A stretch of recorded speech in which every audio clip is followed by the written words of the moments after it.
Hi, welcome to this part of my review featuring Talengarde. If you haven't seen the other parts of my review featuring this classic fantasy adventure game, please check out the playlist in the description below. This time we are going to talk about selecting a hero, the playing pieces, and your starting position. When it comes to choosing a hero, each player has a main character. Although you may have companions for your hero throughout the game, you begin with only your hero character. You shuffle the adventurer deck and deal 4 cards to each player. The player then chooses one of those 4 cards to play as a hero. There are also alternative ways to choose a hero. You have potluck. You deal just 1 card to each player. The card you get is your hero. There is the pick a card method. You spread the adventurer deck face up. Each player picks the hero he or she desires to play. If 2 players want the same card, you roll a die to decide who gets the hero. You also have blackjack. Deal 1 card to each player. Then everyone in turn has the option to keep that hero or draw a new one. You may repeat this sequence 2 more times. You are also encouraged to come up with other ways to choose a hero. It says here, if you all decide that the cat should pick a hero for you, then go for it. Some beings are pious. Remember that beings are the heroes or the characters or the villains in this game. It's a generic term. The designation for this is the letter P in the top right corner of the card, next to the level designation. These beings draw an avatar card when they are brought into play, and they keep the card with them. This means that the character is faithful to a higher being, the avatar, and uses this being's spirit-based stat as if it was their own. The avatar is not physically present unless the pious being summons the avatar. When it comes to playing pieces, in addition to a pawn and a die, each player will also need life tokens, marker tokens, gold, and equipment. Marker tokens are the colored squares that match the player's pawn color, and they are used to keep track of which beings are represented by each pawn, including encounters. The number of lives that a hero has, as well as the amount of gold and equipment or spells it has, is determined by looking at the stats on the adventurer card.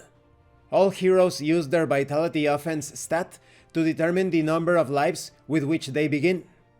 The number of lives that a being has may change during the course of the game. If a being's life total reaches 0, the being dies. The amount of gold a hero starts with is equal to his or her vitality base. Any equipment listed on the adventurer card is starting equipment and should be distributed before play begins. The armory and apothecary cards contain most of the starting equipment, other than spells. Concerning starting positions, after the world of Talengarde has been established to your liking, remember that you can place or distribute the tiles however you like. You need to make sure that everyone has a matching pawn and die. Each player should set his or her own pawn somewhere along the edge of the board that is closest to them. And this concludes this part of the review. In the next part we are going to talk about the order of play. Now the interesting thing is that according to the rules of Talengarde, you can end up with a monster hero, or perhaps an anti-hero or a villain. There is a card that allows you to randomly choose one monster. So you may end up starting the game as a zombie or as a skeleton, but maybe even as a leash. So you are extremely powerful from the start. In that way, this game is somewhat similar to Talisman. Some characters in Talisman are extremely powerful. So this game is not exactly well suited to be played with 2 players. It is better to play it with at least 3 people, because that way, the 2 players that are at a disadvantage may team up against the more powerful opponent. But even if there are no monster characters involved in the selection of hero process, you may end up with some powerful characters as well. That is, the standard heroes are not exactly balanced.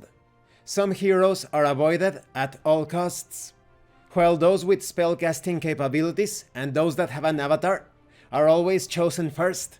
You want to get those characters, because once you summon your avatar, you are significantly more powerful when compared to the other starting pieces. It's important to note that every player should participate when building the map. Otherwise, because you get to choose your starting location, you may end up putting all of the more useful locations near to your starting position. So it's much better to create a balanced layout, where all of the different adventure sites are evenly distributed among the different tiles. Thank you for watching this part of the review, and thank you for your likes and your comments. If you have any questions or comments, please let me know. And thank you so much to those of you that are going the extra mile to support the channel. If anyone else wishes to further support the channel, the information on how to do that will be in the description below. Once again, thank you, and see you later.